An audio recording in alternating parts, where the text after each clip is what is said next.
For more now on Hillary Clinton's presidential campaign and the latest controversy, let's bring in Elizabeth Harrington, staff writer at the Washington Free Beacon, and Betsy Woodruff, political reporter at the Daily Beast. So, Betsy, this is all a distraction to hear the Hillary let's just start over. To hear the Hillary Clinton campaign tell it this is all just a distraction. Yeah, exactly. Pay no attention to the fact that her stance on the Trans-Pacific Trade Partnership has changed. Pay no attention to the distraction in Colombia. The real story is the fact that she went to Chipotle and then that she named her van after a cartoon character. That's what we're really supposed to be paying attention to. It's a very weird stance for her to take. She knows, her team knows they're going to have to get in the weeds on this stuff because people really do care about what happened at the Clinton Foundation and what kind of kickbacks these corporations and these governments potentially might have been getting. At the very least, it looks really bad, and it puts a significant burden on her campaign team to kind of clean up the mess and make things, at least explain something that could be very difficult to explain. The pushback from her campaign, Betsy, is, well, it's the same kind of thing that the Clintons have typically done in past controversies.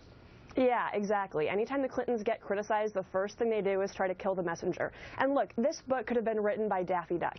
At the end of the day, the responsibility is on the Clintons campaign team to demonstrate clearly that her stance, particularly on this Colombian trade deal, was not influenced by the fact that an oil company that stood to make significant, massive profits off the trade deal dumped a ton of cash on the Clinton Foundation. She has the burden of proof here. It doesn't really matter if the people leveling the charges are goofy. Ultimately, she is responsible for what she did, for what the State Department did, and for what the foundation did. Well, Elizabeth, take on that pushback. You know, you heard John Podesta say, oh, this is just a reporter who, was a Bush operative and has an axe to grind against the Clintons, that kind of thing. Yeah, well, really, this is the same playbook that the Clintons have been using for years. In the 90s, when they're facing all these scandals, they say it's a vast right-wing conspiracy. That's what they're going to use. Podesta was out there saying this is just woven together conspiracies. We disclosed so much, it was unprecedented, but really not combating any of the details of these, benefits that the donors allegedly look like they've received.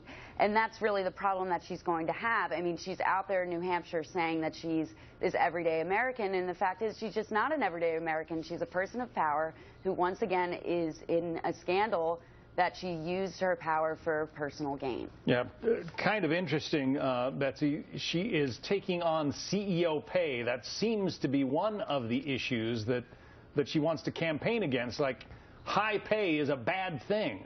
How does that going to fly?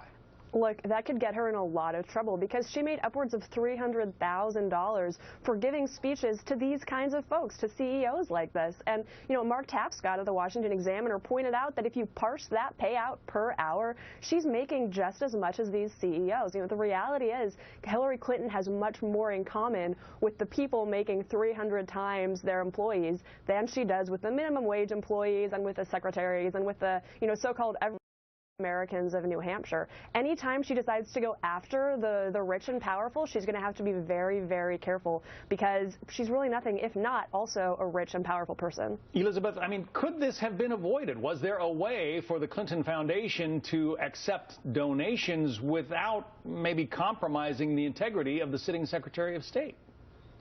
Well, not really if you're going to, be Secretary of State and sending your husband to all these foreign nations and to big-time donors. I mean, and accepting all this money, now they're announcing that, oh, we're not going to take any more funding from the Middle East, but they're still going to take funding from foreign countries. This is a long-running issue that they're going to have, and I think it's related to the email scandal. That's why they also want to keep some of those emails hidden, because the connections with their Clinton Foundation, I mean, it looks pretty clear in the eyes when you're just following the money and seeing he's giving these six-figure speeches, and then all of a sudden the donors are getting preferential treatment from the government. A quick answer from each of you. Betsy, to you first. She is in New Hampshire trying to be relatable. How's she doing? There haven't been any disasters, but at the end of the day, look, she's an incredibly wealthy, incredibly powerful, incredibly successful and savvy person, and I was in New Hampshire last weekend. Most of the people there weren't making $300,000 a pop for speeches, so it's an uphill climb. Very few of us are. Betsy, how's she doing? Elizabeth, I'm sorry.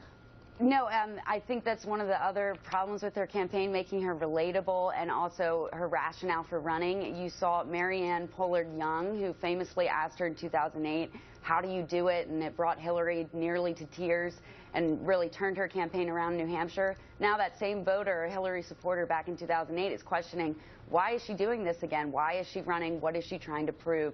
I think that's a question that a lot of voters are asking themselves, and something that Hillary's really going to have to deal with. Elizabeth Harrington from the Washington Free Beacon, Betsy Woodruff from the Daily Beast. Thank you both.